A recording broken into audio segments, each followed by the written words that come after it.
What's up, everyone? It's Ryan from Avatar Aquatics in the garden. It is a beautiful spring day today, and I wanted to show you what's in all this dirt, all this dirty dirt behind me here. I'm so excited. As you can see, it is spring.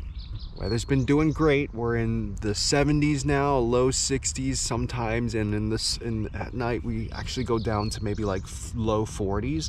But it's perfectly fine for these little troopers here, because what I have are these strawberry plants. Now this guy looks pretty dead, right? You got like the dry roots, you've got some like old leaf stalks, but you see a little bit of green here. And this is called a bare root strawberry. And these bare root strawberries are probably one of the best ways you would ever order strawberries to plant. To me, it's not very economical to buy seeds, because seeds take a million years and I don't have that type of patience. And the other thing is, like, if you buy an actual plant that's already planted out for you, it's not very good for like the bang for your buck. So if you only need like 1 or 2 strawberry plants, then yeah, get a plant, because you don't need that much. But like bare root strawberries are usually sold in multiples of 10 or 25, and I ended up getting 75 different ones because I just couldn't pick. And honestly, I'll be honest, I thought I was gonna have more space than just this one bed and a couple of pots. I was gonna do like 3-4 different beds like this, and so I was like, maybe I'll get 75 strawberries, why the hell not? But then, you know, inflation started, like all sorts of like COVID price hikes started, and we were like, I don't got the money for that. So now we fit them into one garden, which is okay, because if you take a look down here, the distance is about the distance of my phone here, my hand phone, and my hand phone is about maybe 8-10 inches or so, and that is perfectly fine for all the strawberries. Okay, so we're just gonna measure. Okay, my OCD is like, it's like coming in. So okay, what was I talking about? Oh right, how to grow these guys. So when you first get them in the mail, obviously inspect them. Do you see a little bit of white? Do you see some green leaves and everything? Are they still alive? Because if they're mushy and gross and brown, then, you know, maybe you should like reach out to the nursery, wherever you get these guys from. Let them know that, hey, you sent me a bunch of crap. Now, the second thing that you want to do is plant them as soon as possible. But the third thing, I guess, to do is to soak these guys in some water.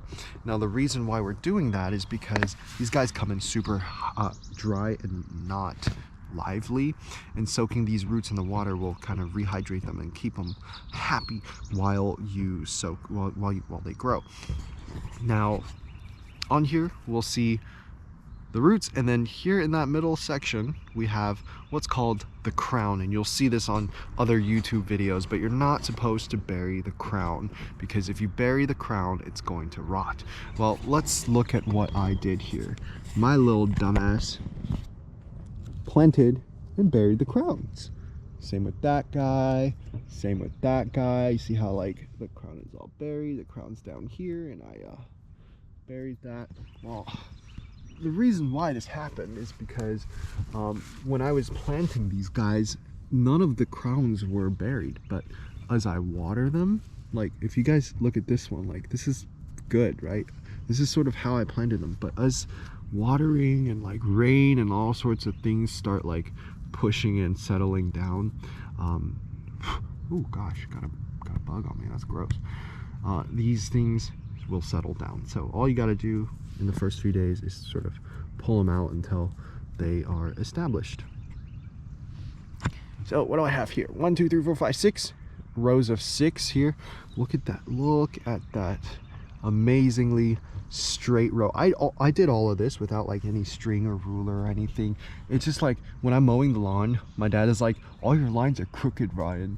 Well, guess what, Dad? This is redemption right here. And anyways, I know none of these look any different and they barely look alive, but in 2 weeks they're going to start growing a lot more and we can have another update. But these guys, this first row here, are called Seascape, okay? And Seascape Strawberries are these amazing things. They're called, God, what was it called? Oh yeah, they're called ever bearing or day neutral varieties, which means that they'll give me a little bit of fruit throughout the entire growing season every now and then. So what I like, and guys, I'm like super guilty of this, is I really like going into the garden every single day and seeing like, oh, okay, what can I pick today? And so the Seascape is going to feed my addiction here, right? I can go in here from like June all the way until November, if the gods will it, because sometimes November gets a little cold. But then with global warming, like we were still super hot into December. I don't even know. But hopefully I'm going to be able to go into the garden every few days and like pick a little bit of strawberries. So that's that very first row here. Okay. And another thing that I wanted to show you is look at all of these guys, right? There's even more Seascape. And the reason why I have these Seascapes in the pots. Now, normally I probably would only have done 2, but since I had 75 strawberries I needed to find homes for, and I didn't have enough soil, and I thought I had more soil, they're going in as 3s. And out of all the different ones, I chose the Seascape to go into the pots because, like I said before, they're ever-bearing and they don't need as much space as, perfect transition here, the June bearings. Okay, so in the middle here, I guess from row 2 all the way down to here, so 4 rows of 6, what's that, 24 plants? Right, because I got 75 plants, 25 of each. Okay, 24 different plants are called the Jewel variety. And the Jewel variety, let me get on the other side so like there's no shadow of me being dumb. Jewel variety is a June bearing plant, which means that they're going to get a little bit bigger. Strawberries are going to all come out at the same time. It's going to be June, and yeah, that's it. That they're like a one pump chump type of deal, like one crop and they're done. Now, what is this one?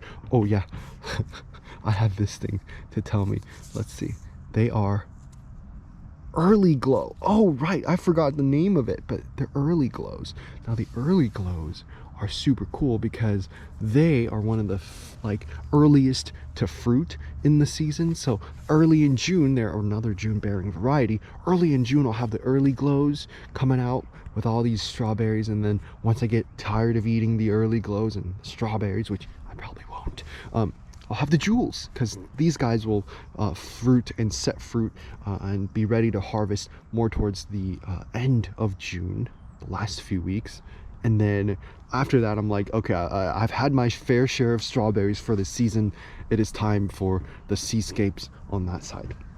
Okay, let me just go ahead and put these guys back into this plastic bag whence it came from, because these are supposed to be going to my special friend in a little bit. But guys, let's talk about the soil. So like I said before, I thought I was going to have a lot more soil, but with recent budget cuts, story of my life, I've had to do something a little bit less drastic. So overall, on this side, you'll see all sorts of peat moss that I should have mixed in, but I did not mix well at all. Look at that, it's just a handful of peat moss.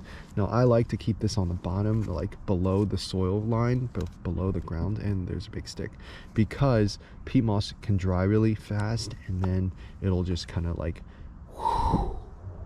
because this is all like super soft and fine powder, so any wind will carry it away, and I will be hemorrhaging money, as I have already been hemorrhaging. I paid like $300 for these, for everything here that you see, maybe like 400. I don't want to think about it, but these better be some good ass strawberries. I swear to God, like, I paid so much money for this crap. Let me know in the comments below what kind of weird and like bad financial decisions you've made in the name of science and gardening. But I have a 1-to-2 ratio of peat moss to topsoil. Now this topsoil, at least I got for very, very cheap. It is $2 per cubic foot or cubic feet at Lowe's. So this topsoil to me is like kind of worth. Now the downside of this is you get a lot of wood chips and like weird things. I read a review that said like they found a fork in here, and I was like, I hope I don't find anyone's used fork in my topsoil. Granted, I did not find anything weird. I didn't find any trash in here while I was mixing it up. Obviously, I didn't mix it up very well, but here we are. So we used peat moss, we used topsoil, and then at the very bottom, because I'm cheap, I actually went to, let me just run over here. I stole some of my dad's mulch. Now, as you can see, this is not very good mulch. There's like bits of like plants, there's like a big ass stick here, and then, ow, gosh, oh God, I stood up and ran into the jujubes. Now the jujubes have thorns on them, and I just hurt myself. But another thing that I added in here are these huge logs. Yeah, you like that? And basically, I'm a cheap little guy, and I'm just over here having fun in the garden. Guys, I'm like super old already. I'm out of breath, but nothing beats playing in the dirt. What was I saying? Oh, right. How do I fill up? So at the very bottom, I use cardboard to block.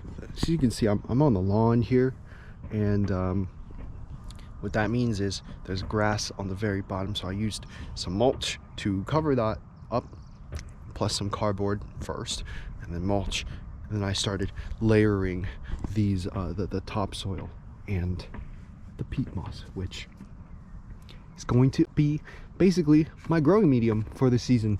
Now, I know everyone's gonna be like, where's your compost? Where's your perlite? Where's your vermiculite or your sand or whatever to help with drainage? Well, what we're gonna do is we're gonna hope and pray that chemical fertilizing is enough, because I do have that. And so that compost and all that stuff is going to have to wait until my next paycheck. So everyone, I'm super excited. I will give you guys more updates throughout the season. Thank you for listening to my rant, and here we are. I will see you in the next video.